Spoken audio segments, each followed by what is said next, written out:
네, 성도 여러분, 저희는 지속해서 이렇게 다니엘 8장과 관련되어 있는 특별히 2300절 성서정결에 관련되어 있는 질문과 응답 시간을 지속해 나가고 있습니다. 지난 시간에 이어서 저희는 계속해서 여러분들이 이 댓글이나 카톡이나 이메일로 주신 여러 문제들을 다루는 시간입니다. 두 번에 걸쳐서 이 문제를 다뤘습니다만 할 수 있으면 오늘 한 번에 더 이것을 마감해 볼까 생각합니다. 12가지 정도로 질문을 요약했습니다만 오늘 마지막까지 다 다뤄볼 작정입니다. 그런데 이 말씀을 이렇게 이 시간에 계속해서 여러분과 같이 다루면서 디모데후서 4장에 이런 말이 있어요. 때가 이르리니 사람이 바른 교훈을 받지 아니하며 귀가 가려워 자기의 사욕을 좇을 스승을 많이 두고 그 길을 진리에 돌이켜 허탄한 이야기를 좇으니라. 제가 이렇게 이 질문과 또 그 질문에 대한 답을 여러분과 같이 나누면서 많은 생각이 깊어집니다. 어떻게 이렇게 성경은 하나인데 이 성경 하나 이것을 이렇게 붙고 이해하는 그 여러 가지 그 길들은 그래 여럿인가 여러 생각들이 많이 들어요.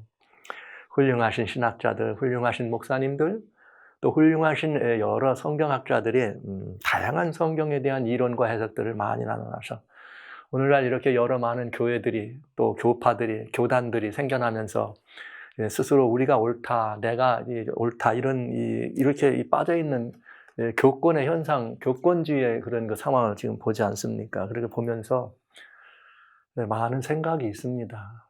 그래서 저는 여러분과 같이 지금까지 예수통신에서 지금까지 일목요연하게 여러분들에게 말씀드렸던 것은 오직 예수님의 말씀만을 전하자. 오직 성경에 있는 말씀을 말씀대로 증거하자. 그것이 예수님의 음성이요 예수님의 소리다. 어떤 분들은 그것을 즐겁게 받는 분이 있고 어떤 분들은 그것을 즐겁게 받지 않는 분이 있습니다. 그러나 괜찮다. 왜냐?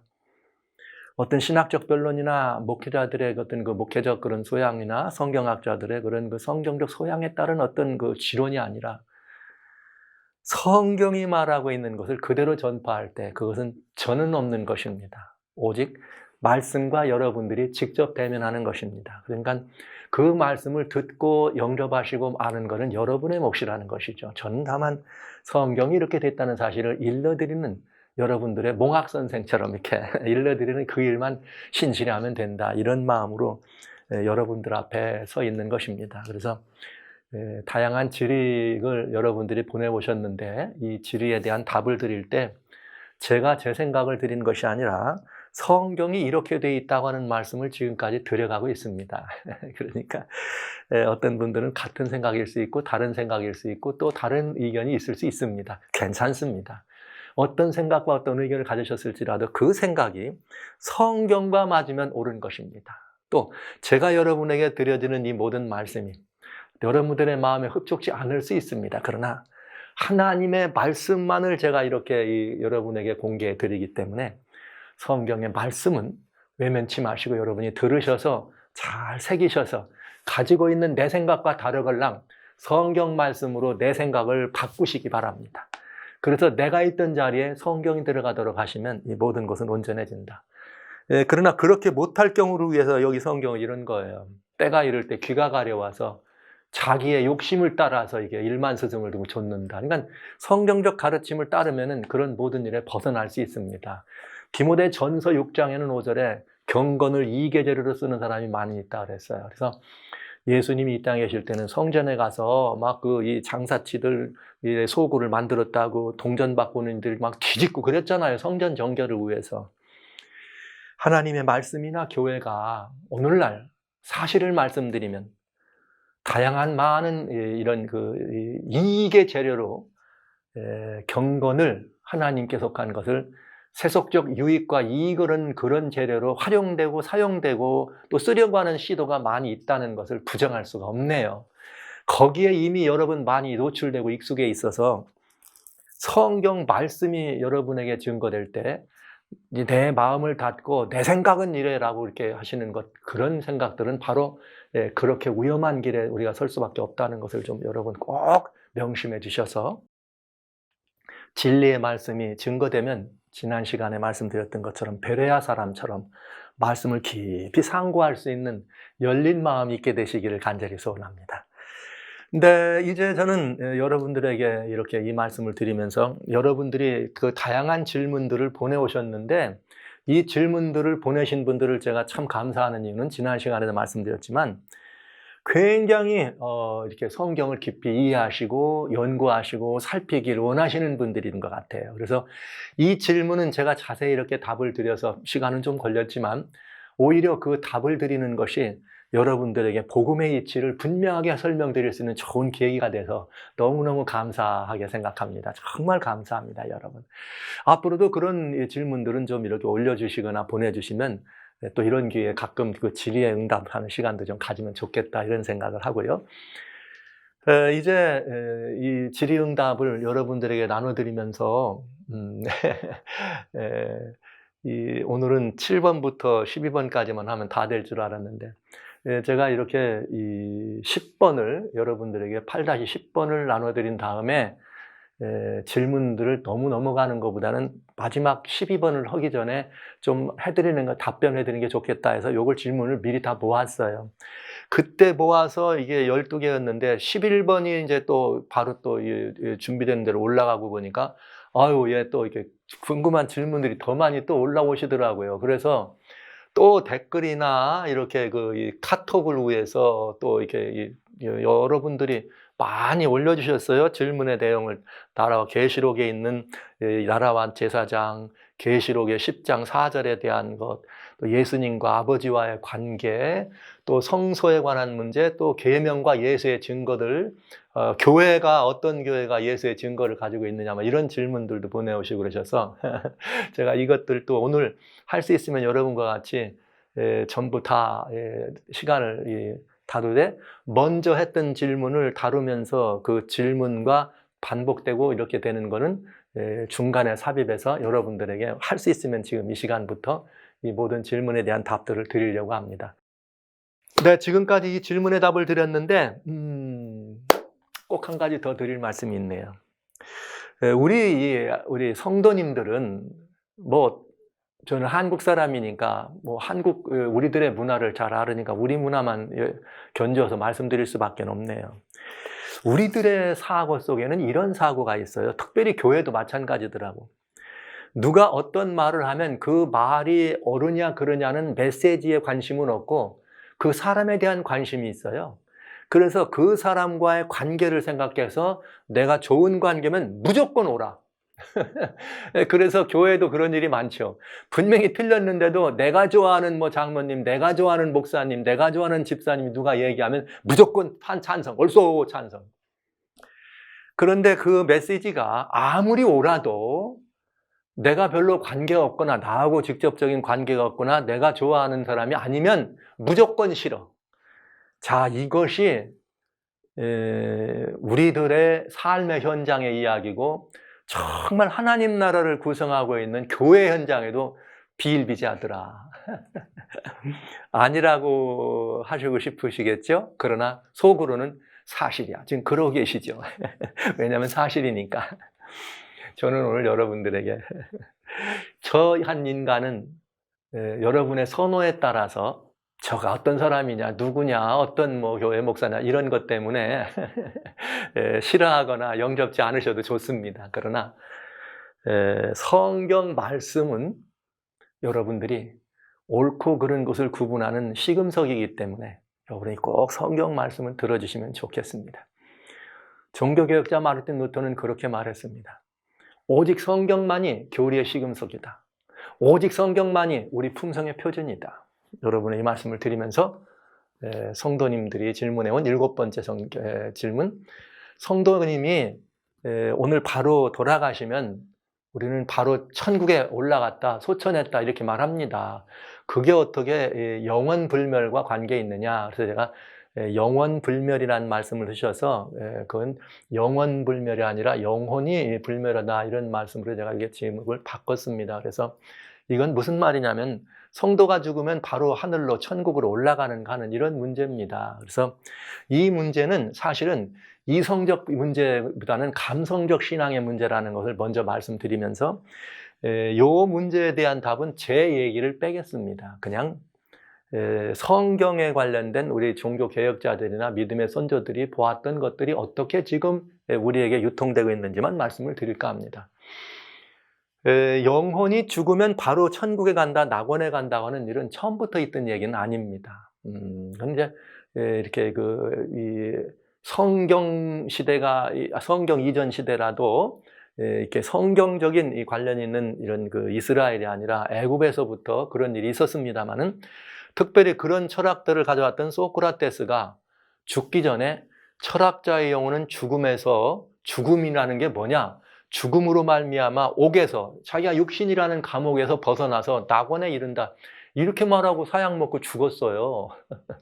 그래서 그걸 보고 감동 먹은 플라토가 그걸 보고 너무 감동 먹어가지고 영혼은 말이야 이렇게 해서 나온 그 학설이 철학적인 그런 이런 모든 것들을 만들어낸 파에도라고 하는 그것이 기독교 교부들에 의해서 교회 안으로 들여오고 그것이 교회의 교리로 정착되게 됐습니다. 그러니까 성서적 가르침은 아니죠. 아닌데 그 이교적 가르침이 철학을 통해서 교회 안에 정착해서 이것이 교회의 정통처럼 됐다는 얘기입니다.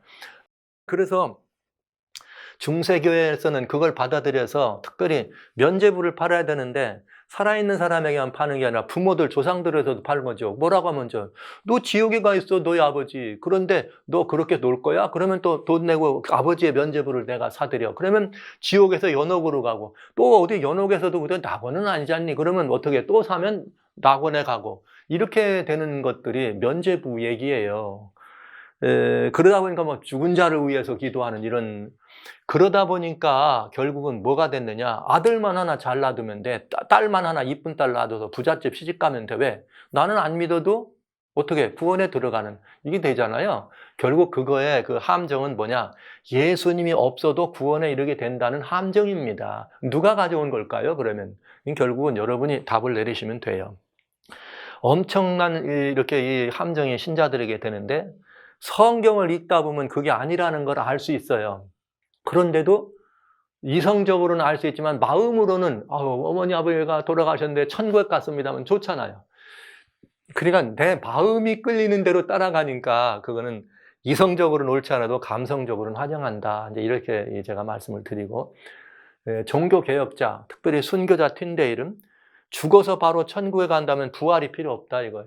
그래서 루터도 죽음은 부활을 기다리는 영혼의 잠이라. 이러면 종교개혁자들이 이런 그 개혁 정신입니다. 그러니까 사람이 자사가 금방 하늘에 올라가면 낙원에 가면 예수님 오실 때 부활해야 되잖아요. 그 부활을 왜 하느냐 이거예요. 낙원에 가 있는데. 그러니까 논리적으로 너무 분명하잖아요. 그래서 이런 이야기를 하는 것은 종교개혁자들의 개혁 사상이었습니다. 그러니까 여러분 꼭 그거 알아두시고요. 성서적 관점으로 또 성서적 관점으로나 이성적으로 보면 이 부활의 신앙이 너무나 맞아. 왜? 예수님이 그러셨잖아요. 사도 바울을 통해서 내가 올 때 자는 자들이 먼저 있는 우리보다 앞서서 부활한 다음에 우리가 함께 공중에 끌어올려서 주님을 영접한다. 이렇게 돼 있어요. 그러니까 분명히 부활의 신앙이 있잖아요. 분명히 부활의 신앙. 그런데 천국에 먼저 가 있다면 거기서 다시 무덤 속으로 들어갔다 나와야 되기 때문에 그건 성서적이지 않다. 그래서 죽음은 부활을 기다리는 영혼들의 잠이다. 이런 말씀을 하신 것입니다. 그러니까 저는 이 문제에 대해서는 그저 다시 한번 여러분들이 사단의 다니엘 8-7의 사단의 독주 부분을 조금만 더 다시 한번 자세히 한번 들어주시면은 이 내력을 역사적인 내력을 제가 자세히 설명드렸기 때문에 여러분들이 꼭 이해하실 수 있을 거다 이렇게 생각을 하면서 우리들의 신앙은 부활의 신앙이라는 것을 여러분 꼭 명심해 주십시오. 그러나 이런 것이 있어요. 사람이 죽으면 도모가 소멸될 뿐만 아니라 시간의 추이가 없어요. 이게 무슨 말이냐? 아담이 예수님 오실 때 부활하잖아요. 사도 바울도 부활하지요. 다윗도 부활합니다. 그러면 뭐라고 할 것 같아요? 내가 저녁 잘 먹었는데 잠자리 들었는데 지금 예수님 오시네? 이럴 거라고요. 제가 만약에 여기서 지금 잠이 들었다면 저도 똑같이 이렇게 할 거예요. 예수님 오시면 내가 지금 성도들 앞에서 말씀 나누고 있었는데 예수님 오시네? 이럴 거예요. 그건 무슨 말이냐? 시간이 없어. 사람이 죽으면 그 본인에게는 시간이 오가는 게 없어. 그런 의미로 본다면 죽었는데 예수님 오실 때 내가 바로 부활하면 금방 눈 깜짝할 새 오시는 거기 때문에 내가 천국에 바로 간다. 망자 입장에서는 그렇게 말씀을 하셔도 시간의 추이가 없으니까 그건 우리가 충분히 받아들일 수 있다. 그러니까 여러분, 이 문제로는 서로 다투고 싸우시지 말고 그런 입장으로 이해해 주시면 참 좋을 것 같습니다. 우리 옆에 있는 사람 입장에서는 그냥 소원이죠. 어머니 아버지가 지금 천국에 가셨다 그러면은 그 마음의 위로가 되고 안전이 돼서는 그런 표현이지, 그것이 기독교의 아주 중요한 교리나 교리적 신앙으로 정착되면 안 되겠다는 말씀을 드리겠습니다. 그러니까 여러분, 그 문제는 이 이성신앙보다는 감성신앙의 문제고, 성경적으로는 성경적 관점으로나 이성적으로는 성경이 옳습니다. 부활의 신앙이.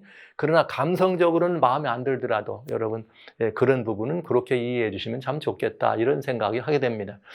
그 다음에 히브리서 4장 3절로 10절에 안식에 되어 있는데, 제가 안식일에 대한 이야기를 여러 번 드렸더니 히브리서 4장의 안식에 관한 얘기, 그러니까 이 말씀을 말씀하신 것은 자세히 설명은 안 하셨지만, 우리가 예수님 안에서 누리는 그 안식이 진짜지 안식은 아무것도 아니다, 이 말씀을 하시려고 하는 것 같은 느낌이었습니다. 그래서 히브리서 4장에 있는 이 말씀을 제가 설명을 좀 드리겠습니다.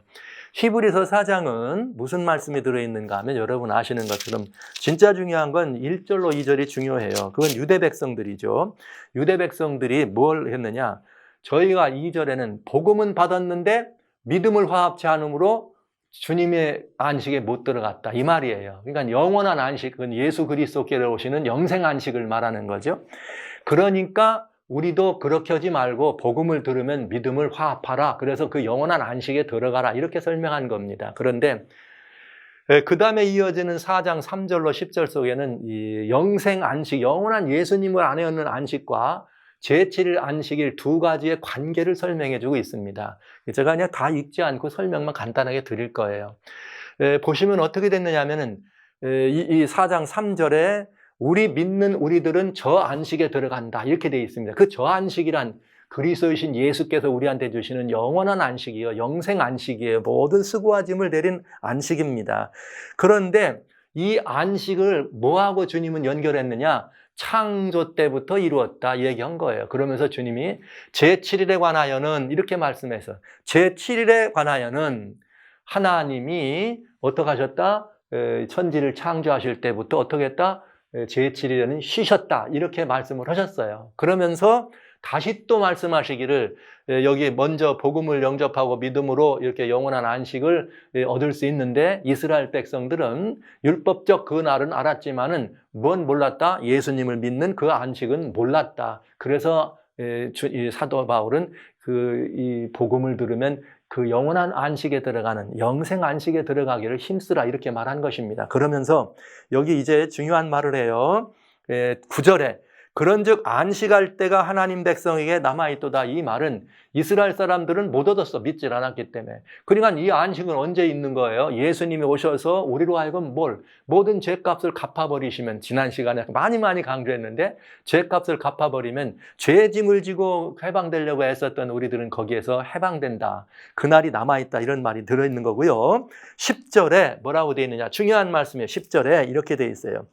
이미 그의 안식에 들어간 자는, 누가 그의 안식에 들어갑니까? 예수님을 믿음으로 영접한 자들이 들어갑니다. 그는 하나님이 자기 일을 쉬신 것 같이 자기 일을 쉬느니라. 그런데 여기 4절에 하나님은 언제 자기 일을 쉬었다? 제7일에 하나님은 자기 일을 쉬셨다, 이렇게 돼 있어요. 그러니까 이 말은 안식, 예수님이 주시는 영원한 안식에 들어간 사람은 하나님이 자기 일을 쉬심처럼 언제 쉬신다고요? 제7일에 쉬었다. 그것처럼 안식일을 구분해 봐라, 이런 의미나 마찬가지예요. 왜 이것이 그런 의미인가? 이 말씀의 짝이 신명기 5장에 있습니다. 그건 무슨 짝이냐, 이런 거예요. 신명기 5장 15절에 너는 기억하라, 내가 애굽 땅에서 종이 되었더니 너희 하나님 여호와가 강한 손과 편팔로 너를 거기서 인도하여 냈다. 그러니까 너희 하나님 여호와가 너를 명하여 안식일을 지키라고 하느니라, 이렇게 돼 있어요. 그러니까 뭐예요?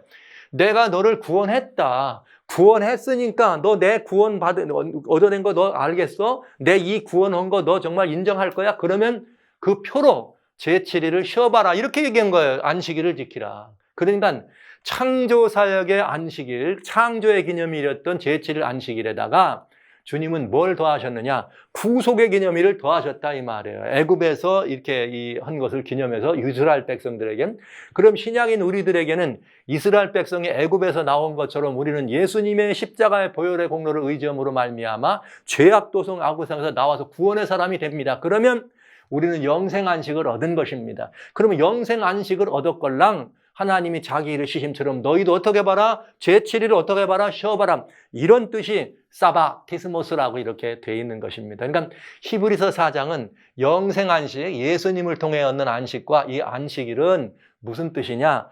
이 구원의 안식을 얻으면은 이 안식을 얻었다는 것에 대해서 하나님이 내가 너 구원했어. 그러니까 내가 너하고 안식을 지켜보라고 하는 거야. 네가 내 구원을 영접하고 받아들였으면 한번 내놔봐라 이 말이에요. 너 내놔봐라. 네 구원 얻은 걸. 그러면은 얻었다고 하면은 일주일에 하루를 구분해서 쉬면서 그렇게 이 하나님께 영광을 돌려라. 이런 의미였습니다. 그러니까 히브리서 4장에 대한 말씀은 이렇게 제7일 안식일이라고 하는 그 날과 예수님 안에 들어오는 안식을 합쳐서 이 안식과 안식일의 쉼, 예수님 안에 얻는 영원한 안식과 안식일의 쉼을 아주 적절하게 설명해 주신 신명기 5장 15절과 히브리서 4장 3절로 10절 말씀은 짝이 이루는 거라는 것을 여러분이 꼭 기억해 주면 좋겠습니다. 그래서 안식일은 창조의 기념일에서 무슨 기념일까지? 구속의 기념일을 더해졌다 하는 말을 그것이면 한 줄로 요약할 수가 있겠습니다. 그런데 제가 여러분들에게 이 말씀을 드려요. 진수복음이다 이렇게 말해요. 수고하고 무거운 짐진 자들아 다 내게로 와. 이것이 진수복음이죠. 영원한 생명에 들어가는 영원한 안식의 복음. 그렇죠?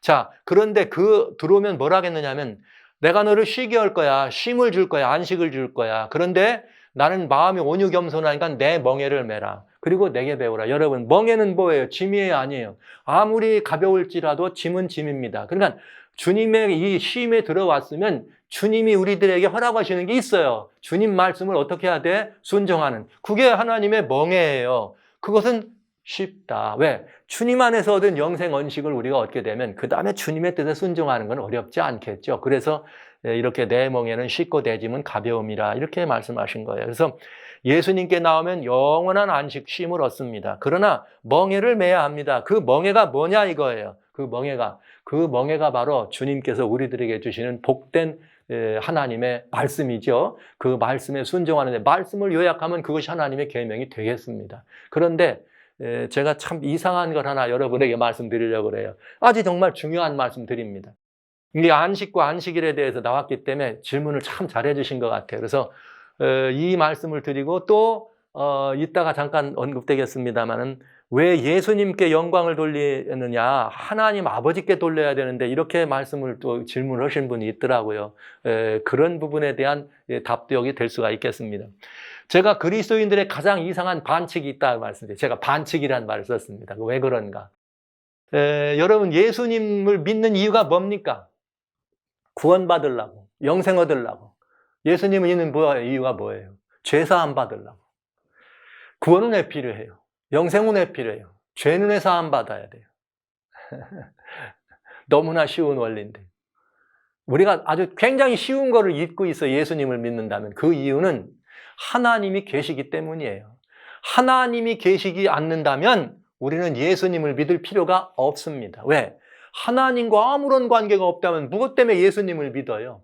우리가 하나님과 관계가 있고 우리가 하나님의 자손이기 때문에 아들 하나님이 오셔서 우리를 위해 돌아가시고 우리를 위해 죄 대속의 공과가 되주시고 보혈을 적용해 우리가 구원에 들어가는 것입니다. 그러니까 그리스도인들이 예수님을 믿는 이유는 하나님이 계시기 때문입니다. 그런데 여러분, 하나님의 자녀로 회복돼야 되기 때문이죠. 그래서 왜? 하나님이 계시기 때문에 하나님의 자녀인데 하나님의 자녀로 회복되려면 누가 필요해요? 예수님이 필요해. 그래서 예수님을 믿어야 되는 거예요. 그럼 하나님의 자녀로 회복되면 그때부터 아버지와 관계가 회복됩니다. 그러면 예수님은 그럼 어떻게 되는 거예요? 예? 생각해 봐야 되잖아요. 예수님은 어떻게 해요? 우리가 하나님 아버지께로 나가는 길에 우리의 예수님만의 요한복음 14장 6절에 나로 말미암지 나갈 수 없다. 그래서 길이 돼 주셨어요. 그러면 여러분 이 길을 통해서 예수님을 통해서 아버지께 나가는 이것이 목표예요. 이것이 목적이고 예수님 자체가 우리들의 그런 것이 아니고 길인데 그렇죠? 제가 명확한 말씀을 지금 드리는 거예요. 그런데 제가 왜 여러분 그리스도인들이 정말 가장 이상한 반칙이 있다고 말하는가? 하나님께로 돌아가게 하는 것이 예수님의 뜻이에요. 아버지의 자녀로 우리의 모든 것을 회복시켜주는 것이 예수님의 뜻이야. 아버지의 뜻은 예수님의 뜻을 예수님을 통해서 아버지께로 우리가 나오는 것이 아버지의 뜻이고요. 그런데 제가 왜 반칙이라 하는가? 잘 들어보십시오. 여러분 성경 속에는 성경이 있습니다. 정말 중요한 성경 속에 성경이 있습니다. 무언가? 여러분 성경은 하나님의 말씀을 감동을 받은 선지자들이 하나님께 받아서 기록한 것이 성경입니다. 그 성경은 굉장히 중요한 것이니 하나님이 저자니까 기록은 사람이 했지만 그러면 여러분 성경 속에 성경이 있다는 사실 아세요? 성경 속에 성경이 있어요. 모든 성경은 하나님께서 감동을 주셔서 그 감동받은 인간이 기록한 거지만 하나님이 직접 기록한 내용이 있어요. 직접 하나님이 직접 기록한 성경이 있다고요. 그게 뭡니까? 그것은 하나님의 계명입니다. 여러분 아시는 것처럼 여기 하나님이 시내산에다 친수로 기록해서 하나님이 모세에게 주셨습니다. 처음에는 돌판에 직접 기록을 주었더니 모세가 깨뜨려. 이번엔 모세가 돌판을 준비하고 하나님은 뭘 해요? 직접 친수로 기록해서 계명을 주셨습니다. 그러니까 성경 가운데 하나님이 직접 친수로 기록한 성경이 있어요. 그건 뭐냐? 십계명이에요. 굉장히 중요한 의미죠. 그런데 그 계명을 여러분 자세히 보시면 요 10계명 아닙니까? 나 외 다른 신 섬기지 말라, 뭐 우상에게 경배하지 말라, 만들지 말라, 뭐 여호와 이를 망령되게 걷지 말라, 또 안식일을 기억하라, 부모 이렇게 해서 하나님께 대한 4계명, 또 인간에 대한 6계명이 들어있어요. 그런데 자세히 보세요. 제가 질문할게요. 왜 하나님 외에는 경배하면 안 됩니까? 하나님 외에 왜 우상 만들면 안 됩니까? 왜 여호와 이름 망령되게 그러면 안 됩니까? 왜 안 됩니까? 뭐 도덕 하나님도 얼마든지 부모 뭐 인간적으로 부모 뭐 살인하지 말라 뭐 얼마든지 할 수 있죠. 왜 안 됩니까? 이 모든 계명 가운데 하나님을 경배해야 되고 하나님을 이렇게 섬겨야 되고 하나님께 우리가 드려져야 된다고 하는 매우 중요한 하나님과 우리 사이에 관계가 규명되어 있는 것이 성경이 있어요. 이 10개의 계명 가운데 하나님이 직접 쓰신 그 계명 가운데 하나님이 우리들의 아버지라고 내가 너의 아버지라고 직접 기록한 말이 있다고요. 그게 몇째 계명이냐? 그게 4번째 계명입니다. 그게 4번째 계명. 그 4번째 계명이 뭐예요? 그 4번째 계명이 안식일 계명이에요. 제7일을 기억하여 거룩히 지키라. 왜냐? 내가 하늘과 땅과 그 모든 것들을 만들었다. 그러니까 하나님이 뭐예요? 우리의 존재의 근원이야. 우리의 아버지란 말씀을 하나님이 직접 하신 거예요. 그렇기 때문에 하나님이 이 모든 것들, 우주 안에 있는 것들의 절대 주권자라고 하는 하나님의 주권이 거기 선언된 것이고요. 하나님과 우리 사이에 관계가 선언됐어요. 뭐라고? 하나님은 창조주, 우리는 피조물. 그러나 모든 우주 만물들은 창조주와 피조물과의 관계지만 우리는 아버지와 아들의 관계라는 사실이 얼마나 놀랍습니까, 여러분? 이게 4번째 계명이 하나님이 직접 써줬어요. 내가 너의 아버지라고. 그런데 왜 이게 이상하냐? 그런데 그리스도인들이 하나님의 계명은 되게 싫어해요. 예수 믿사오니 하면 다 할렐루야예요. 근데 하나님 예수 믿는 사람이 하나님의 계명이 여호와의 군대는 하나님의 계명 그러면 그때부터는 실족하고 계명하면 저거 율법. 왜 이렇게 됐는지 모르겠어요. 하나님이 친수로 기록하신 그 말씀인데 그 계명인데 거기에 내가 너를 아버지라고 직접 기록해 주신 글이 있는데 그것을 정말 싫어해. 그게 난 반칙이라고 보는 거예요. 그게 반칙이라고요. 예수님이 돌아가신 이유가 누구 때문이에요? 아버지 때문이에요. 아버지와 우리들 관계를 회복하려고. 그래서 회복됐으면 우리는 아버지께로 돌아가잖아요. 그러면 아버지가 가지신 것이 뭐예요? 직접 기록하는 거예요. 내가 내 아버지라고. 성경 중에 성경이 바로 십계명이고 계명 중에 계명, 거기에 하나님과 우리 사이의 관계가 명확하게 내가 네 아버지다, 너는 내 아들이라고 하는 기록이 바로 네 번째 계명인데, 이 계명과 안식일을 너무 싫어하는 그리스도인들을 보면서 저는 허허, 참 이상하다. 예수님이 슬퍼하실 겁니다. 예수님이 얼마나 슬퍼하실까. 아버지께로 나가서 아버지 아들로 살라고 자기를 목숨까지 바쳤는데 결국 내 목숨 바쳐가 아버지께 보내놨더니 하나님의 계명 아주 미워요. 그리고 내가 네 아버지라고 써있는 진술을 기록한 그건 아주 싫어요. 이상하잖아요. 그러면서 예수님 십자가에서 패했다고. 우리 주님은 뭐라고 하셨어요? 내가 율법이나 이걸 패하러 온 게 아니라 완전케 했다. 바로 이 사실을 우리한테 보여주신 것이에요. 그런데 참 제가 아주 중요한, 이렇게 보시면 돼요.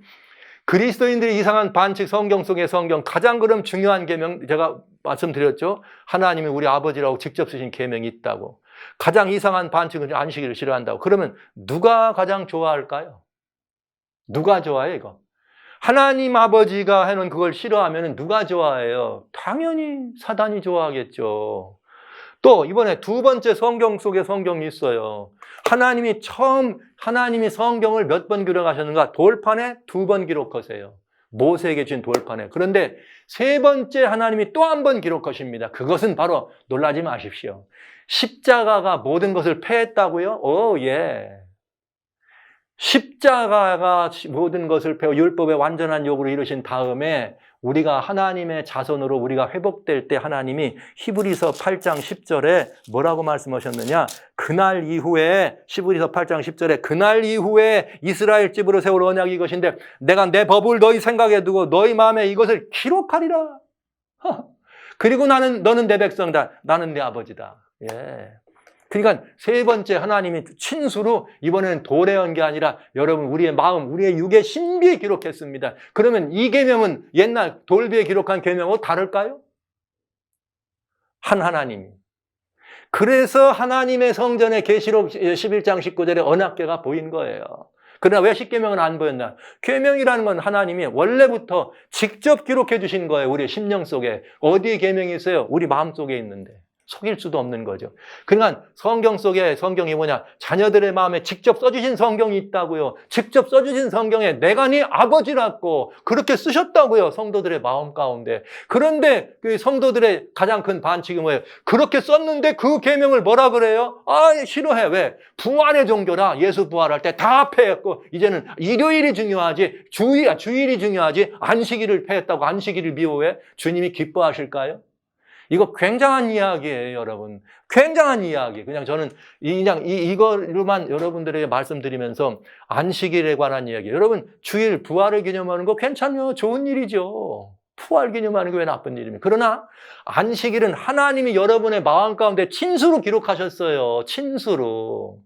그리고 이미 다니엘 8장 보셨지만 이 일요일을 주일로 지키는 이런 얘기들은 정말 이 작은 뿔이 자기의 교권을 더 높이기 위해서 그렇게 했다는 걸 여러 번 말씀을 드렸습니다. 그럼에도 불구하고 싫어해 안식일을. 하나님의 계명이라고요. 전 참 이해하기 어렵습니다. 그리스도인이라면, 참 그리스도인이라면 성경 속의 성경, 즉 친수로 기록한 하나님의 성경이 십계명이라고요. 이게 지금은 돌판에 있는 게 아니라 여러분 우리들의 심령 속에 기록되어 있습니다. 그러면 이건 굉장히 존귀한 것 아닐까요? 여러분 꼭 한번 깊이 이 문제에 대해 생각해 보시기 바랍니다. 이건 제가 뭐라고 생각하냐, 진짜 이 반칙이다. 누가 좋아할 거예요? 가장 좋아하는 거는 사단이겠죠. 사단이 중세 동안 그렇게 그걸 없애려고 했거든요. 거기에만이 유일하게 이 성경은 선지자들이 쓴 거니까 성경에 대해서 뭐 과학이 뭐 어쩌고저쩌고 끝나. 그러나 하나님이 진수로 기록한 성경이야 이 세상이, 과학이 어떻게 부정합니까? 그게 그렇게 어마어마한 것들을 이렇게 부정하게 하기 위해서 사단이 이렇게 이 안식일을 지우려고 그래 애를 썼는데, 그 사단이 그렇게 애를 쓴 걸 가지고 오늘날 모든 교인들이 그걸 좋다고 따르고 앉아 있으니 말이죠. 이건 정말 참 제가 너무너무 이상한 이런 일인 것을 말씀을 드립니다. 여기까지 말씀을 드리고요. 그 다음에 이 2300지하와 그에 포함된 구원의 계획에 대한 자세한 설명이 필요하다. 이 말씀드렸는데, 2300지하와 구속의 계획은 이렇게 말씀드리면 간단하게 드리겠어요. 많이 말씀을 드렸기 때문에. 구약 백성들에게는 구속의 일정이 주어졌습니다. 노아 때도 주어졌고, 애굽의 포로로 갈 때도 주어졌고, 바벨론 포로로 갈 때도 주어졌습니다. 120년이다, 400년이다, 70년이다. 그런데 이때마다 딱 언제 나오는데 그때 왜 나오는지에 대한 설명도 되십니다. 이때는 언제예요? 노아한테는 이 백성이 너무너무 패기하고 강포해서 내가 함께 더 이상은 못 머물러 해서 나오셨다. 죄가 찼다 이 말이죠. 여기 애굽에서 나올 때도 창세기 15장 16절에는 왜 너희가 그때 400년 만에 나온지 알아? 아모리 족속의 죄악이 관영치 않았기 때문에 이렇게 지금 400년인데 아모리 족속의 죄악이 관영하면 나올 거다. 이렇게 돼 있어요. 바벨론도 마찬가지예요. 이 바벨론을 치료하려고 그랬지만 죄악에 차가지고 도저히 안 되겠다. 이거 하나님 나오시는. 그런데 신약 백성에게는 구속의 일정이 어디 있느냐 이 말이죠. 어딘가는 있어야 될 거 아니에요? 신약 백성에게도. 근데 신약교회 탄생에 관한 것은 다니엘 9장 24절에 70일인데 요건 다니엘 9장을 제가 읽어나갈 때 그때 자세히 보도록 하고요. 그 다음에 그 신약교회가 그렇게 탄생해가지고 그 신약교회가 아주 핍박을 받습니다. 엄청난 핍박을 이미 보신 것처럼 한때 두때 반때 1260년 핍박을 받았는데 결국은 하나님의 예언하신 2300주야가 되면 그 핍박되고 유린된 곳에서 어떡한다? 회복이 될 거다. 그 회복이 된다는 말을 우리가 잘 이해하시면 뭐가 이해가 되느냐 이거죠. 출애굽 12장 40절로 41절에 이스라엘 백성이 애굽에서 나올 때 그날 밤 애굽에 우거한 지 430년이 마칠 때에 이스라엘이 나오는데 여호와의 군대가 나왔다. 이 말은 바로 창세기 15장 16절에 아모리 족속의 죄악이 관영치 않아서 안 나와 4대지만 아모리 족속의 죄악이 관영하면 나온다. 그러니까 죄악을 뭐하기 위해서 가나안의 죄악을 징벌하기 위해서 하나님께서 이스라엘 백성을 불러내신 거예요. 그래서 여호와의 군대라고 한 것입니다. 이거와 마찬가지로 사단이 배도가 하늘을 찢어서 사단의 배도가 하늘을 찢어져서 정말 이제 온천지간에 사단의 죄가 가득 차가지고 하늘에 사무쳤을 때 이 2300제가 마치면서 하나님께서 신약 백성들을 흑암에서 건져내십니다. 어둠 속에서, 핍박 속에서. 그래서 뭐 하는 거예요? 관영한 사단을 구약 이스라엘 백성들이 여호와의 군대로 가나안을 정복해 들어간 것처럼 관영한 사단의 그 악들을 대적하기 위해서 불러낸 것입니다. 그게 계시록 12장 17절 용과 더불어 싸우더라는 그 얘기가 됩니다. 용과 더불어 싸우니까 군대죠.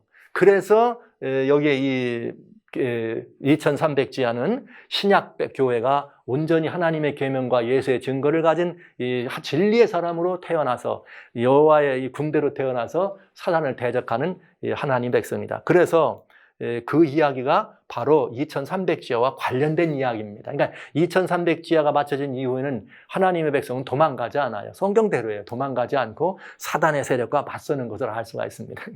여러분, 그래서 사단이 도전하면은 그건 하나님 참 백성인 줄 아시면 돼요. 사단이 내버려 두어도 괜찮은 사람들은 싸울 필요도 없어요. 왜?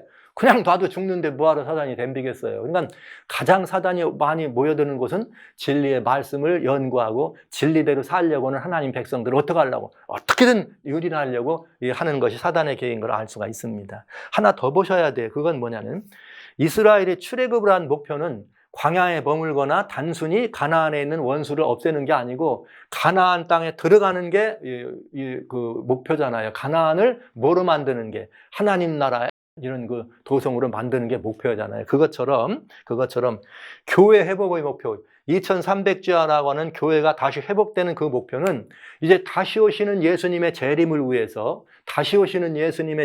위해서 모든 만민들에게 마지막 심판의 복음을 증거하는 거죠. 왜? 심판의 때가 이랐다. 그러니 빨리 하나님께로 돌아와라. 짐승과 그 우상에게 경배하지 말고 그 표를 받지 말아라. 그 표를 받으면 어떻게 된다? 그런 세세토록 쉼이 없이 고난이 있다. 그러니 너는 나와서 하나님의 계명과 예수의 믿음을 지키고 돌아와라. 이것이 요한계시록 14장 6절로 12절에 나오는 세 천사의 기별을 여호와의 군대가 외치게 된 것입니다. 그래서 이 사단을 맞서 싸워서 최후의 승리자가 되고 이 땅에 살아있는 하나님 백성으로서 예수님 재림하실 때 함께 영광스러운 승천에 들어가는 이것이 2300주야라고 하는 2300주야라는 성소 회복이라고 하는 아주 굉장히 중요한 그 예언 속에 들어있는 것이죠. 그러니까 2300자를 바로 우리가 이해하면 그리스도인으로서 하나님의 참 백성으로 어떻게 살아야 될까, 어떤 존재일까에 대한 이해가 확언이 된다. 이렇게 알 수가 있겠습니다. 그래서 여러분 2300자와 구속의 의견 요만큼 제가 말씀을 드리도록 하겠습니다. 이미 또 한 번 더 자세히 들어보시면 좋겠다 생각하고요. 그 다음에 나온 문제는 이제 10번, 11번 조사심판에 관한 이야기인데, 아까 제가 다시 그 이후에 또 더해진 질문들이 있다 그랬어요. 그 더해진 질문들의 절반 이상은 또 결국은 조사심판과 관련된 문제더군요. 그래서 더해진 질문 가운데 4개가 앞에 있어서 요거 먼저 같이 다루고 아예 그 문제는 조사심판 때 함께 답을 드리면 새로 더해진 질문까지 답을 드릴 수가 있을 것 같습니다. 근데 여기에는 이렇게 그 4가지가 있는데 교회가 하나 되어야 한다는 일에 마음에 좀 걸린다는 분이 있었고, 나라와 제사와 자장으로 삼으셨다는 나라는 무슨 의미냐. 그 다음에 예수님도 아버지의 영광을 올렸는데 하나님 아버지께도 영광을 돌리라 이런 말씀. 계시록 10장 4절에 7 무례가 말하는 것은 기록 말라. 이게 뭔지 궁금하다 이렇게 돼 있어서 댓글 첨가 질문을 잠깐 말씀드리고 조사심판에 관한 문제를 또 여러분에게 말씀드리도록 합니다. 예수님도 아버지의 영광을 올렸는데, 예수님이 계속 아버지께 영광을 돌렸는데, 왜 우리 이렇게 예수께만, 아마도 제가 군대의 주제와 미가엘하고 그 예수님의 그 놀라우신 겸비하면서 예수님을 높이니까 그렇게 마음에 하나님께 들려야 될 거 아닌가 이런 말씀하시는 지당하신 말씀이고요. 당연히 예수님께 높여드린 것은 곧 아버지 하나님께 영광을 돌리는 것이고 같은 영광을 돌린다는 사실을 여러분 알아주시면 좋겠고요. 아까 제가 잠깐 말씀드린 것처럼 예수님을 믿는 이유는 우리를 어떻게 하는 거? 하나님께로 돌이키기 위해서 예수님을 믿는 것입니다. 그러니까 여러분 우리가 예수를 믿고 그리스도인이 됐다면 하나님께 더 잘 충성해야 되겠죠. 아버지 하나님께. 그래서 제가 이 성경 속의 성경이 하나님 것이라는 말씀까지 드린 거예요. 결국은 그 말은 하나님 아버지께 영광을 돌리는 것이 예수님을 믿는 목표란 사실입니다. 그러니까 여러분 이렇게 중요해요. 그런데 여러분 하나님께 어떻게 영광을 돌리는가 방법이 있어요. 여러분들이 꼭 이해해 주셔야 될 성경이 있는데 그거는 어디에 그 성경이 들어있는가? 빌립보 2장 11절입니다. 뭐라고 되어 있느냐? 이렇게 되어 있어요. 10절부터 하늘에 있는 자들과 땅에 있는 자들과 땅 아래에 있는 자들로 모든 무릎을 예수의 이름에 꿇게 하시고 그 모든 이름으로 예수 그리스도를 주라 시인하여 아버지 하나님께 영광을 돌리겠다. 할렐루야. 이것입니다. 하나님 아버지께 영광을 돌리는 비결은 예수님을 주라 섬기고 예수님을 주라 영접하고 예수님을 그렇게 구주로 높이는 것이 하나님께 영광 돌리는 비결이라는 것을 성경은 우리들에게 명쾌하게 설명해 주십니다. 하나님께 영광을 돌리려면 반드시 예수님을 주라 시인해서 통과해야 한다는 사실 기억해 주시고요. 그 다음에 교회가 제가 이렇게 이상 속에서 2300주야 동안에 하나님의 그 진리를 양육하면서 교회들이 핍박받으면서도 하나씩 진리를 보존해 와서 끝내는 여호와의 하나님의 계명과 예수의 증거를 가진 자들로 이렇게 여호와의 군대가 돼야 된다 이랬는데 그래서 우리가 다 하나가 돼야 되는 형제다 이 말씀을 드렸더니 어떻게 교회가 이렇게 하나가 될 수가 있느냐. 이단 사상도 있고 다 그래. 옳은 말입니다. 이단 사상. 그러나 제가 하나가 돼야 된다고 하는 것은 하나님이 이 땅 위에 근본 취지는 이 땅 위에 모든 교회는 근본적으로 하나밖에 없어요. 예수님을 머리로 우리는 지체드릴 것입니다. 그러니까 이 다양한 많은 교회들이 있습니다. 뭐 팔뚝교회도 있고 다리교회도 있고 눈교회도 있고 다 있다면 지체들이에요. 너는 내가 아니고 나는 내가 아니다. 이게 싸울 일이 아니라 우리가 예수님을 중심으로 해서 반석이신 예수님을 중심으로 예수님의 지체로서 우리 모두가 다 그런 하나님의 나라 백신민으로서 하나 돼야 된다고 하는 말을 제가 강조드린 것이에요. 그러니까 왼쪽 팔이 부러졌으면 고쳐야죠. 또 다리가 잘못됐으면 틀어졌으면 고쳐야죠. 이 말은 각양 다양한 교회들이 그 핍박받고 순교받으면서 본인들이 깨달았던 그 가졌던 고유한 진리들을 지킬 때에 그거와 성경적으로 맞지 않는 다른 많은 부분들이 있어요. 그러나 맞지 않는 부분은 여러분 어떻게 하면 돼요? 성경이 점점점 더 새로 개발되고 깨달을수록 진리로 나와야 되겠죠. 그러니까 그렇게 해서 자기들의 부족함을 내놓고 하나 될 수 있는 마음이 필요하다는 것이고, 장차 올 제국교회 마치 예수님도 없이도 구원받는다고 하든지 이 예수님이 안 계신 교회, 하나님의 성서 진리를 이탈한 그런 교회가 하나 된다는 의미는 아니라는 것을 알아주시면 좋겠어요. 즉 계시록 12장 17절에 나오는 여자의 남은 자손인 여호와의 군대, 하나님의 계명과 하나님의 진리죠. 예수 그리스도를 증거, 예수님을 믿는 이 믿음 안에서만 우리는 하나 될 수가 있습니다. 그리고 하나 되어야 합니다. 왜?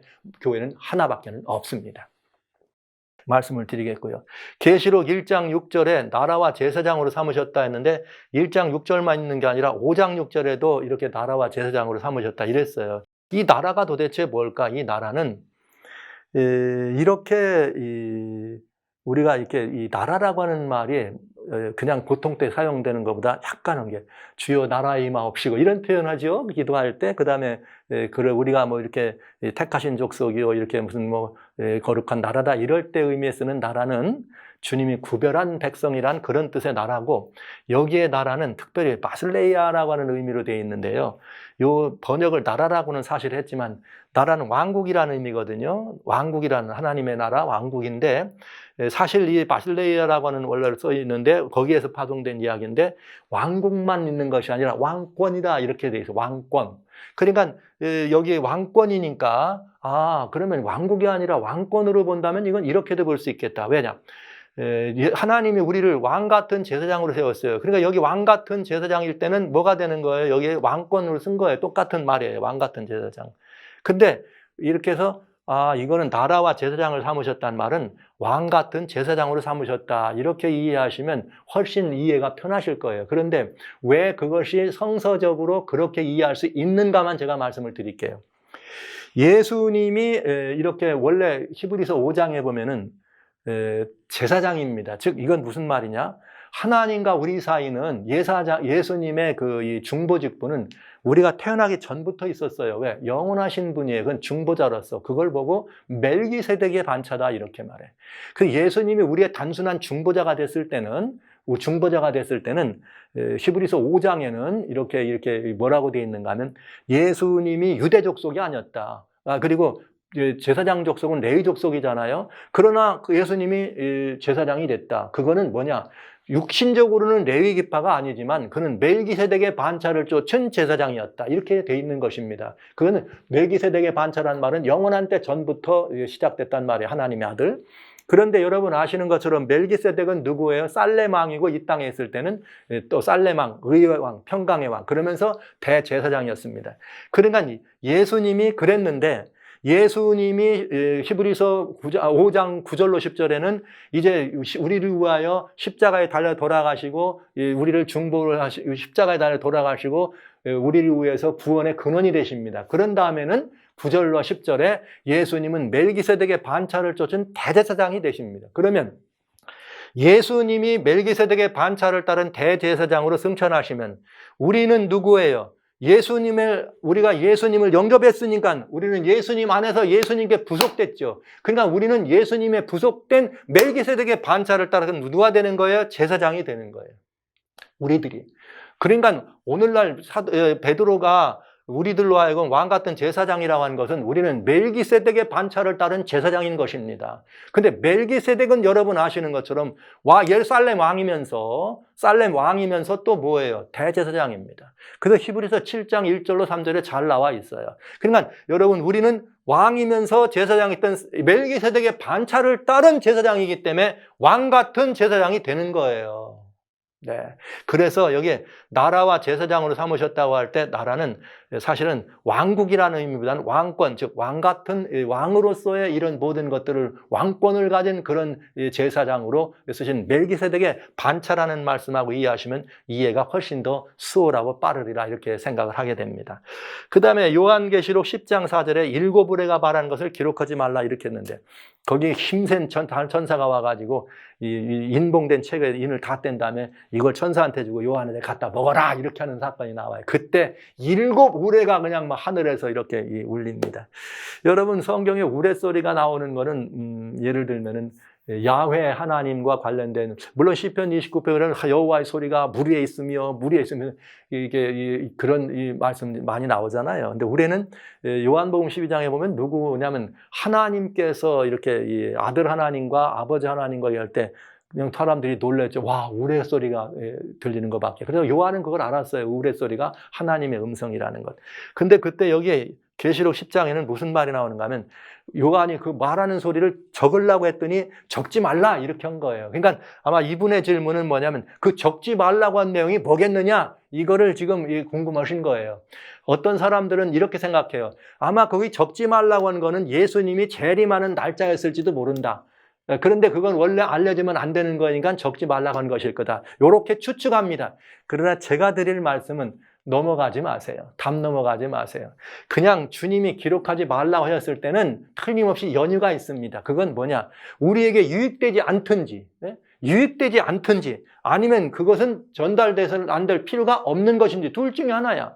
그래서 하나님이 기록하지 말라고 하는 것이에요. 그러니까 우리의 유익을 위해서 또 우리가 알 필요가 없는 것이기 때문에 기록하지 말라고 한 걸로 아시면 성경대로 그냥 넘어가는 것입니다. 거기다 여기 아는 거 이건 뭐냐? 재림의 날. 이것은 우리의 추측이죠. 그러니까 추측하지 마시고 아, 성경이 기록하지 말라고 했구나. 그래서 안 기록했다. 그럼 됐지. 그냥 성경대로 이해하시면 좋겠습니다. 그러니까 7 우레가 말한 것을 막 뭐하니 적으려고 때 적지 말라고 한 것은 뭐 여러 가지 상상 다양한 걸 그래서 거기서 또 뭐 대단한 학설이 나올 수 있겠죠. 이게 뭘 거라. 그건 위험한 일이에요. 기록된 말씀을 넘어가는 것은 위험합니다. 성경에 기록하지 말라고 그래서 안 기록했으면 된 거예요. 우리는 그 기록하지 말라고 한 걸 알라고 애쓸 필요도 없어요. 그거는 무엇 때문에? 유익되지 않기 때문에 하나님이 기록하지 말라고 했다. 이렇게 하시면 우리는 되겠습니다. 자, 그러면 이제 그 질문이고 또 카톡으로 더 질문 온 게 5가지나 있어요.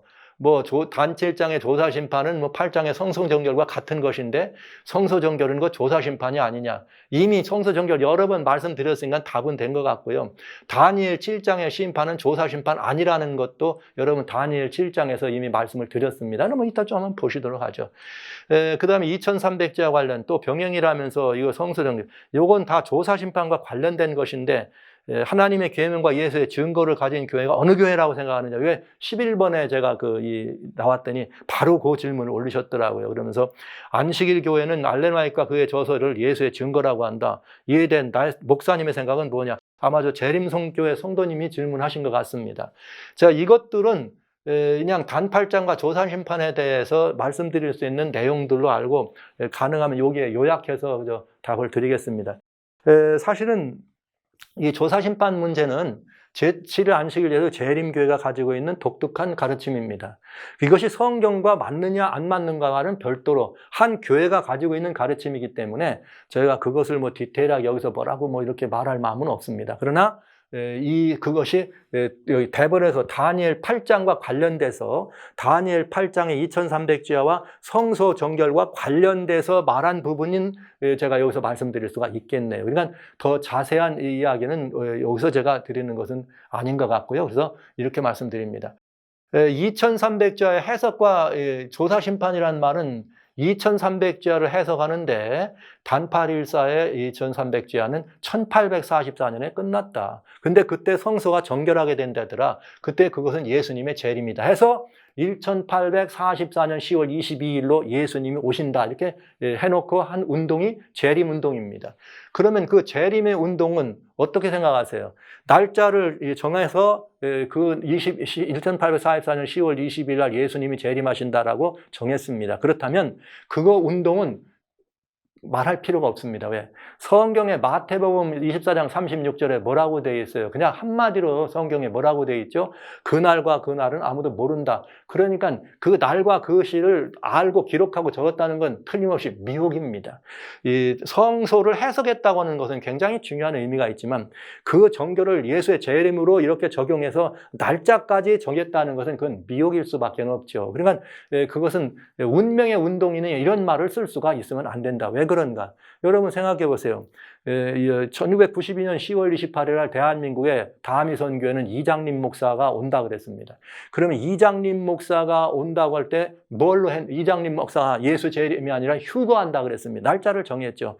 그때 10월 28일. 그래서 12.8 휴거 사건인데 여러분 그건 어디서 나왔느냐? 다니엘 7장을 연구하면서 된 거예요. 세 뿔을 뽑고 한 뿔이 나오면서 이게 유럽 열나라가 돼가지고 이게 적그리스도가 된다. 근데 93년 1월 1일 날 마스트리트 조약이 되면서 유럽 대통령이 된다, 합중국이 된다 하니까 그러면 이게 뭐가 된다? 적그리스도가 되는구나. 그러면 적그리스도 오기 전에 휴거돼야 된다. 그러면 휴거돼야 되니까 언제면 좋겠냐? 10월 28일 해갖고 나온 게 그겁니다. 그러니까 성경도 물론 잘못 해석했지만 날짜를 정했다고는 사실은 그건 두 번 말할 수 있는 것이 아닙니다. 그러면 그 운동 이장림 목사의 다미 선교회 사건이 있어 그냥 지나가고 말았는데 그럼 그 운동도 운명의 운동일까요? 어떻게 생각하세요? 그 운동은 운명의 운동은 아니다. 그건 가짜다. 그렇다면 1844년 10월 20일 날 예수 재림한다고 하는 운동은 운명의 운동입니까? 똑같아야죠. 그건 하나님의 공이 어긋나는 일이죠. 그건 주님이 허락하시지 않은 운동입니다. 그러니까 그 운동은 처음부터 잘못된 운동이에요. 성소가 정결한 것을 잘못 해석할 수는 있지만 날을 정해서 이렇게 한 것은 문제가 된다. 그러니까 그 잘못 해석된 것은 점점점 발전하면서 또 제대로 해석할 수가 있는 가능성이 있는 것이죠. 그래서 그러나 재림운동은 성소에 대해서 관심을 갖게 하고 우리들에게 굉장히 중요한 이치를 확인하게 해준 좋은 계기가 된 것은 사실입니다. 그러나 날짜를 정하는 그런 시한부 운동은 하나님이 허락하지 않은 운동입니다. 운명의 운동이라고 하는 말을 쓸 수 있는 것은 그 당사자들이나 그 말을 쓸 수 있죠. 그러나 그거는 객관성이 결여된 운동이라는 걸 말씀을 드리는 거죠. 자, 그런데 안 되니까 이 운동이 실패하고 났을 때 왜 안 오셨을까? 그러니까 밀러는 예수님 재림으로 해석했으니까 재림이란 말은 성소 정결을 받던 성소가 지상이란 뜻이잖아요. 왜 안 했을까? 그래서 이 사람들이 그 대운동에 앞장섰던 사람들이 회개해야 될 거 아니에요. 회개. 잘못했으면. 얼마나 많은 사람들이 그것 때문에 잘못됐어요. 주여 우리가 회개합니다. 하지 말라는 걸 했습니다. 라고 했으면 이런 문제가 없었을 텐데 회개 대신에 뭘 했냐? 이게 뭐가 좀 잘못된 거야. 뭐가 잘못됐을까? 2300주야 나오는 게 1844는 분명한데 왜 분명해요? 아이작 뉴턴 같은 위대한 과학자도 딱 얘기했거든요. 457년에 시작한다. 그럼 1844년 답이 나오잖아요. 그런데 시간은 맞았지만 성소 정결이 뭐가 해석을 잘못한 것 같다. 그러면서 성소 정결을 해석하는데 밀러가 땅이라 그랬으니까 아마 그러면 이거는 땅이 아니고 하늘이겠구나 해서 하늘 성소와 연결되게 됩니다. 그래서 여러분 아시는 것처럼 정결하게 될 성소는 하늘 성소였구나 그렇게 해석을 했다 이 말이죠. 그러면 이게 핑계가 된 거죠. 이게 핑계가 돼서 성소 정결하는 것이 조사심판이다 해가지고 조사심판 교리가 생겨난 거예요. 여러분 이미 여러 번 말씀드렸어요. 성소는 예수님 십자가 이후에 더 이상 더럽혀질 수가 없다. 왜? 성소가 더러워지는 이는 인간의 죄 때문이다. 근데 모든 인간의 죄는 오늘 저뿐만 아니라 저 이후까지 아직 일어나지 않은 사건 속에 있을 그런 죄까지라도 이미 주 예수님은 온 우주 안에서 다 뭐 하셨다? 죄값을 치르셨다. 죄값을 치렀으면 그건 죄가 없는 거지요. 그래서 성소는 더럽혀질 수 없다는 것을 말씀드린 것입니다. 그 다음에 레위기의 속죄일의 성소 정결을 이렇게 다니엘 8장 14절에 나오는 성소와 연결을 한 것입니다. 근데 그게 어떻게 됐느냐? 70인역에 나오는 원어를 가지고 원래 히브리 원어의 니츠다크 단팔일사의 니츠다크 바로 회복된다는 말 이거하고 레위기 16장 30절에 나오는 정결케 한다고 하는 타에르는 전혀 다른 의미예요. 하나는 죄로부터 정결하게 된다는 말이고 하나는 무너진 것이 다시 회복된다는 뜻인데 이거를 70인역이라고 하는 원어 히브리어 원어가 있는데도 불구하고 헬라어로 번역한 거기에 같은 말로 써 있다 그래서 이걸 두 개를 합치면서 다니엘 8장 14절의 성소 정결을 레위기의 속죄일과 연결한 것입니다. 그러니까 이것은 성소 정결로 볼 수가 없는 것이죠. 그 다음에 이제 이 조사심판을 이제 그렇게 생겨난 건데, 왜 그러면은 성소 정결이 이렇게 돼야 되느냐? 이 조사심판에서는 이스라엘 백성들이 양을 잡아가지고 피를 가지고 성소 안에 들어갑니다. 가서 뿌리면 그걸로 죄가 성소로 전가됐다고 그렇게 생각을 한 거죠. 그러니까 죄가 전가됐으니까 언젠가는 죄를 어떻게 전가된 죄를 없애야죠. 그래서 없애야 되니까 없애는 날이 속죄일이에요. 그럼 그 죄를 없앨 때 사람들이 내 죄가 지금 없어지나 않아를 두려워 떨어야 되니까 이건 누구냐? 죄를 옮긴 사람의 죄만을 심판한다. 그래갖고 믿는 사람을 심판하는 것이 조사심판입니다. 그런데 과연 성경은 죄를 뿌림으로 죄가 전가된다고 얘기하고 있는가? 성경은 그렇게 말하지 않는다는 거죠.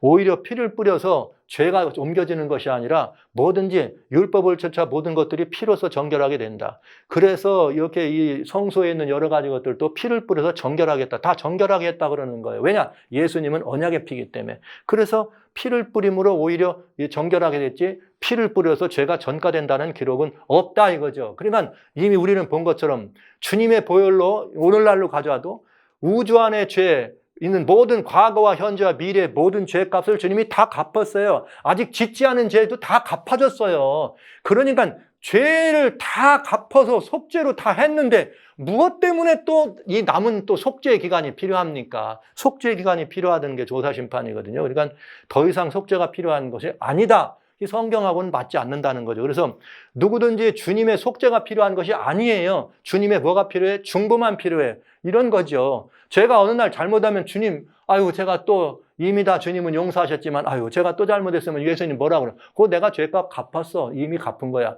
이게 뭐예요? 중보죠. 그래서 그분이 의형의 보좌 우편에 앉아 계신 거예요. 그러니까 누구든지 속죄가 필요한 것이 아니라 중보가 필요한데 이 남은 속죄, 뭔가 부족해서 또 믿고 난 다음에 이루어질 여러 가지 죄에 대하여 주님이 속죄해 주는 것이 조사심판이라고 하는 것이 바로 이 조사심판의 가르침이기 때문에 성경의 가르침하고는 상당히 많은 유격이 있다는 말씀을 드릴 수밖에 없습니다. 그렇게 되면 결국 뭐가 되냐? 성소가 회복되면서 여호와의 군대가 탄생하는데 이 여호와의 군대가 사단과 싸우기 위해서 힘차게 나가야 되는데 이 사람들을 어디다 앉힌 거예요? 심판대 앉혀놓고 심판해. 의인들을 너 보자. 너 품성이 하늘에 됐나 안 됐나 보자. 이걸 심판하는 게 조사심판이라고 한다면 이건 굉장히 중요한 문제가 되겠다는 생각을 하면서 저는 그저 뭐 조사심판에 대해서 여러분에게 이 시간에 뭐 다 이런 말씀을 드릴 마음은 없습니다. 그러나 제가 여러분들에게 다시스로 가는 배라고 하는 이 글을 여러분에게 나눠드리면서 이 배에 여기 다 기록되어 있어요. 여기 조사심판에 대해서 또 성소 정결에 다 기록되어 있기 때문에 여러분들이 한번 보시면 그 부분을 명확하게 이해하실 수 있으라고 봅니다. 영상으로 참조하시면 좋습니다. 영상에 예수통신에 들어오시면 다시스로 가는 배라고 쓰시면 나오게 되어 있습니다. 그래서 거기 영상으로 보시고 또 이 책을 또 여러분에게 보여드리니까 영상과 책을 동시에 보시면 좋겠군요. 여러분 말씀드립니다. 이렇게 이 전화번호가 있어요. 한국과 미국에 또 이메일이 있는데 이미 벌써 어저께 이 말씀드렸더니 벌써 뭐 이렇게 막 이렇게 여러분들이 이거 하시는데 한 권도 두 권도 10권도 3권도 막 요청하시는데 얼마든지 필요한 대로 요청하시기 바랍니다. 그럼 저희가 전체를 무조건 무료로 보내주시는데 특별히 이름과 전화번호 주소를 문자로 좀 보내주세요. 전화로 하지 마시고 문자로. 그러면 시간과 이런 게 구애받지 않고 아무 때라도 여러분에게 보내드릴 수 있겠습니다. 다양한 질문들이 있죠. 아직 이제 조사심판 문제는 제가 요만큼만 하고 아까 율법에 매이는 것은 이미 안식일 문제를 말씀드렸으니까 그건 전혀 상관없는 일이라는 말씀을 드리겠고요. 이제 남은 게 요거네요. 한때 두때 반때 42달은 같은 기간인데 왜 3년 반이라고 하면 않고 따로따로 했냐 이게 있고 하나님의 계명과 예수의 증거를 가진 교회다. 이 문제에 대해서 한번 말씀드립니다. 다니엘과 요한계시록에는 3년 반, 즉 한때 두때 반때라고 하는 말과 42달이라는 말과 1260일이라는 말이 7번 나타납니다. 그런데 왜 이렇게 구분했을까 하는 표현은 성경에 있지 않습니다. 그래서 왜 구분했냐고 제가 이렇게 질문을 이메일을 해오셨는데 제가 왜 이렇게 했습니다라고 성경에 말씀이 없기 때문에 그 말씀은 제가 아무런 답이 없네요. 그러나 성경이 이것들을 사용할 때는 특별한 이유가 있더라. 그 이유는 여러분에게 말씀을 드릴 수가 있겠습니다. 그건 뭐냐? 성경에 한때, 두때, 반때라 혹은 3년 반이란 말이죠. 한때, 두때, 반때는 때라는 말 2단은 2열이니까 다니엘 7장 25절, 다니엘 12장 7절, 계시록 12장 14절 모두가 다 성도들을 핍박하더라. 여기 성도들의 권세가 다 깨어진다. 한때와 두때와 반때가 지나서 여기 계시록 12장 14절도 한때와 두때와 반때 동안 뱀의 낯을 한때와 두때와 반때 동안 피하더라. 이런 표현을 해서 한때와 두때와 반때라고 하는 기간은 언제 썼느냐? 성도가 핍박받는 기간에는 쓰셨더라. 그러면 두 번째, 42달은 언제 쓰셨느냐? 계시록 11장 2절에 두 증인이 42달 동안 증거하더라. 베옷을 입고 증거하더라. 이거 하나님께 충성하는 이야기죠. 그런가 하면 하나님을 향해서 작은 뿔 혹은 적그리스도의 세력, 어둠의 세력에 대적하는 기간을 42달이라고 썼어요. 42달 동안 하늘 장막을 회방하더라. 블라스피미, 신성모독. 이렇게 하나님을 대적하는 기간을 쓸 때는 42달을 썼습니다. 그런가 하면 1260일을 씁니다. 1260일은 언제 쓰느냐? 계시록 11장 3절과 계시록 12장 6절. 아까 이 계시록 11장 2절도 마찬가지 여기에 대적하는 이방이 땅을 짓밟는 성소를 1260일은 계시록 11장 3절에 두 증인이 하나님의 복음을 전하는 기간. 계시록 12장 6절은 하나님이 성도들을 양육하는 기간. 그러니까 이건 기간이 뭐예요? 성민의 입장에서는 하나님께 충성하는 기간이고 하나님의 입장에서는 성도를 양육하는 기간. 그러니까 이거는 하나님의 나라 권세들을 이야기한 것입니다. 이렇게 해서 증인의 사역과 하나님께 양육받는 기간, 즉 성도들을 위한 기간을 표시할 때는 1260이라는 말을 썼다. 그러면 이게 잘 표현이 된 거죠. 뭘 보면 그럼 이걸 알 수 있느냐? 이렇게 볼 수가 있겠네요. 핍박이라는 거는 굉장히 힘든 기간입니다. 그러니까 핍박이라는 말을 쓸 때는 제일 3년 반 하면 숫자가 좀 적어 보이잖아요. 전체적인 연자는 빼고라도. 그 다음에 하나님을 대적하는 기간은 42달. 그 다음에 1260일은 하나님이 우리를 양육하는 기간이라 더 큰 숫자로. 예를 들면 이런 거예요. 한국 분들이 외국에 나가면 달러를 바꿔가지고 여행하시잖아요. 그런데 제가 그런 경험이 있어요. 어디서 지금 미국에 있으면 100불 그러면 굉장히 큰 돈입니다. 근데 한국에서 처음 오신 분이 100불 그러면 별로 안 비싼 걸로 알아요. 왠지 아세요? 한국 돈은 10만 원 그러면 뭔가 좀 비싸구나 이럴 수 있는데 10만 원이라는 단어하고 100이라는 단어는 단어 차이가 단위가 차이가 있잖아요. 그러니까 달러는 안 보고 그냥 100불 100불 별거 아니 이렇게 생각하는 경향이 있더라. 그것처럼 우리는 작은 것을 핍박받을 때는 좀 작게, 그 다음에 하나님 대적하는 건 그거 좀 크고, 그 다음에 하나님의 보호하심을 말할 때는 더 큰 걸로 쓰셔서 우리들에게 격려와 위로로 이렇게 쓰신 것은 아닐까. 이건 그냥 성경이 이렇게 사용한 용례가 있다는 말씀만 제가 드리네요. 이것이 성경이 왜 이렇게 했다는 말은 없기 때문에 제가 그거에 대한 답을 드릴 말씀은 없습니다. 자, 그러면 이제 마지막이네. 마지막 시대 하나님의 참 교회에 관한 문제입니다. 아까 성도님 질문이 뭐였느냐면은 하나님의 계명과 예수의 증거를 가진 자다. 제가 여기 2300주야까지 그때 성소와 정결함을 입으리라는 다니엘 8장 14절에 마지막을 해석하면서 성소와 정결은 성소의 회복이다.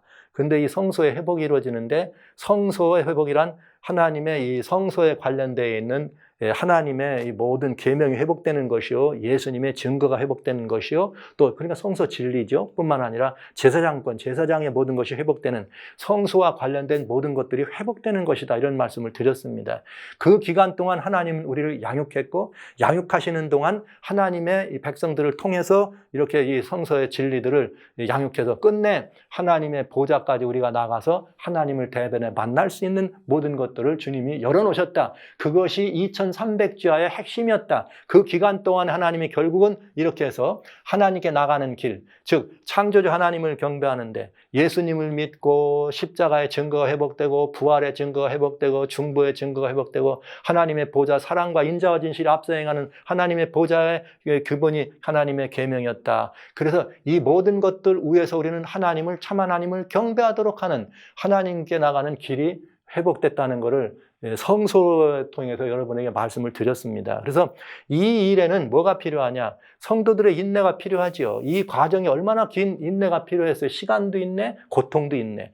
그러나 저희는 하나님의 계명과 예수의 믿음을 지키는 자 아니라, 여러분 요한계시록 14장 6절의 참 성도가 하나님의 계명과 예수의 믿음을 지키는 자다. 그러면 이건 오늘 우리를 말하는 거예요. 구약 백성을 말하는 거예요.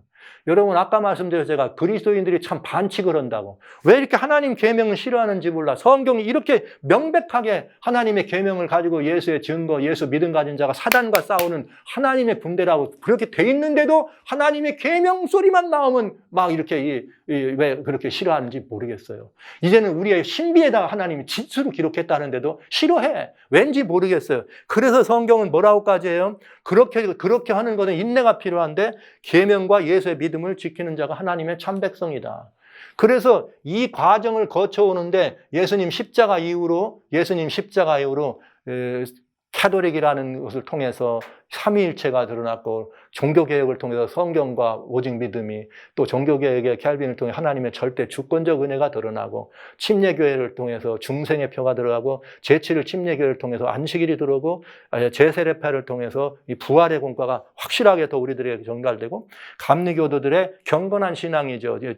성소 안에 들어가서 모라비아 형제들의 세계적 복음 전파 이렇게 해서 저는 2300주야는 1844년에 마치기 때문에 이때까지 하나님의 계명과 예수의 증거가 이렇게 완전히 회복됐다는 것을 말씀을 드렸습니다. 그러면 2300주야가 끝난 이후 지금 하나님의 계명과 예수의 증거를 가진 교회가 있느냐? 이 질문을 하신 거예요.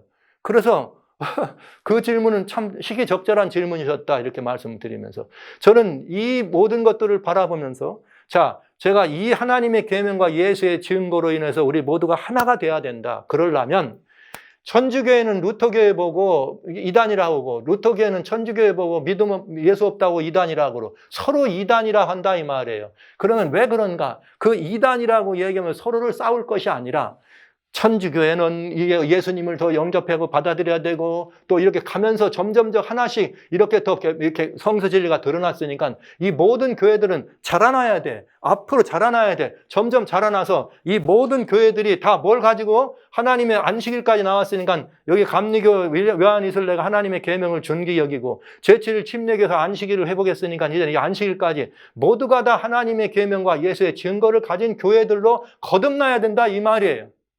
거듭나야 된다. 그런데 여러분 그러면 이렇게 하는 교회가 있느냐? 지금 없잖아요. 없으니까 이 교회들이 우리가 가지고 있는데 하나님의 계명 안 받아들이고 있잖아요. 안식일을 회복했으면 안식일을 받아들여야 되는 거예요. 계명을 회복해야 돼요. 그런가 하면 여기는 뭘 해야 돼요? 예수님의 증거를 받아들여야 되는 거죠. 전부 이렇게 다 온전한 계명을 회복하고 나가야 된다. 1863년에 하나님의 계명과 예수의 증거를 가졌다라고 하고 또 그 이후에도 여러 교회들이 태어나죠. 그중에 제7일 안식일 예수 재림교회라는 교회가 태어났습니다. 또 비슷한 년대에 몰몬이 태어났습니다. 또 비슷한 년대에 여호와의 증인이 태어났습니다. 여러분, 여호와의 증인은 하나님을 믿지 않는 예수님을 하나님으로 믿지 않으니까 그건 기독교가 아닙니다. 몰몬은 예수님을 하나님으로 믿지 않고 선자로 믿으니까 그건 기독교가 아닙니다. 그럼 제7일 안식일 예수 재림교회는 뭐냐? 예수 재림교회는 하나님의 계명이 안식일을 여기 주로 나왔던 장로교, 침례교, 감리교회 성도들이 중심이 돼서 그 가르침을 그대로 가지고 나온 게 제7일 안식일 예수 재림교회입니다. 그런데 장감팀 세교회는 안식일 교회를 이단이라고 그래. 불어넣어서 침받고 있는 거예요, 지금. 그런데 중요한 건 안식일 교회는 하나님의 계명까지 온전히 회복했는데 조사심판이라는 가르침을 가지고 예수님의 증거를 지금 보지 못하고 있다는 거죠. 그러니까 완전치 않은 것입니다. 여러분, 이 모든 교회들이 각자 우리가 가지고 있는 것 가운데 부족한 것을 채워서 하나님의 계명과 예수의 증거로 하나 돼야 된다 이 말이에요. 하나 돼야 된다 이 말이에요. 이것은 양심입니다. 제가 여러분에게 말씀드릴 수 있는 아주 중요한 양심. 그래서 결국은 그렇게 돼가지고 이 모든 기독교가 이 참 진리 안에서 하나님의 온전한 진리와 예수 그리스도의 증거를 가지고 참 진리로 하나 돼서 사단을 대적할 여호와의 군대로 탄생해야 하는 것입니다. 이건 아주 중요한 문제인 것입니다, 여러분. 그래서 이 문제는 그냥 뭐 이렇게 어느 교회가 이 교회는 뭐 어떻고 여러분 우리 모두는 다 한 형제들이에요. 예수님을 믿는다고 하는 예수의 증거를 가진 한 형제들. 그런 예수의 증거를 가졌으면 예수님이 아버지께로 우리를 복했으면 우리 아버지께 나왔잖아요. 그러면 아버지는 우리에게 뭘 주셨어요? 우리의 심령 속에 너는 내 아들이야, 너는 내 딸이야, 너는 내 새끼야, 너는 내 백성이야 라고 우리 심령에 계명을 쓰셨다고요. 그러면 그 모든 것들이 다 포함된 것들을 교회들이 다 영접하면 하나가 안 되겠습니까? 지금 이제는 이때는 뭐 서로 교권에 빠져가지고 내 교회가 아니면 안 되고 내 교회가 아니면 안 되고 내 교회가 아니면 안 되고 그 교회는 안 되고 여기는 이단이 이렇게 하면서 서로를 반목하는 이거는 하나님을 기쁘게 하는 것이 아니고 뭐 하는 거예요? 사단을 기쁘게 하는 것입니다. 사랑하시는 형제들이여 자매 여러분, 성도 여러분, 교회들이 회개해야 돼요. 왜? 교권 우상에 빠져 있어요. 내 교회만, 우리 교회가 무조건 옳다는 거야. 성경하고 맞는지 틀리는지를 바라보지 않으면서 이런 교권 우상에다 성도들을 다 묶어놓은 거예요. 그래서 성도들의 신앙이 예속신앙이 된 거예요. 그래서 성경을 아무리 얘기해도 당신은 어느 교회예요? 당신은 어느 교회? 서로 이렇게 하고 있으니 사단이 얼마나 박수치고 기뻐하겠습니까? 살아신 성도 여러분, 지금 우리가 살고 있는 이 시대는 어떤 시대인가? 주님이 다시 오시기가 심히 임박한 때입니다. 그렇다면 사단의 그 악랄한 사단의 모든 반격이 하나님의 계명과 예수의 증거를 가진 여호와의 군대를 없애기 위해서 그의 혈안이 될 텐데 우리는 아직도 하나님의 계명과 예수의 증거를 가지고 한 완전한 하나님의 참백성이 돼서 분연히 일어나가지고 이미 2300자는 끝났는데 말이죠. 아직까지도 이 문제에 대해서 서로 이단 시비나 하고 서로를 말해가면서 이렇게 되고 있으니 사단이 얼마나 기뻐할까요? 살아신 성도 여러분, 때가 가깝습니다. 이제 저는 여러분들에게 우리가 살 길을 이렇게 얘기합니다. 우리 교회가 살 길은 뭐냐? 딱 한 가지입니다.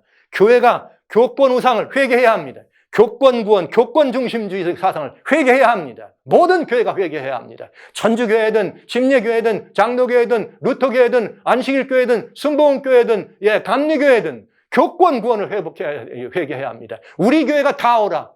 옳긴 뭐가 옳은데요? 성경에 나와 있는 이 말씀대로 비춰보면 성경으로 그 모든 교리들을 보면 많은 모순들이 있는 것을 알 수가 있습니다. 그런데 내 교리가 맞다고 하는 말로 성경을 보니까 다 자기 것만 옳은 거죠. 그래서 교권 구원의 이 우상이 선 것이에요. 여기에 성도들은 또 살펴보려고 하지 않고 우리 교회는 이렇게 말하니까 하고 우리 목사님은 이렇게 말한다 그러면 그냥 거기 목매달고 가는 이게 예속신앙이에요.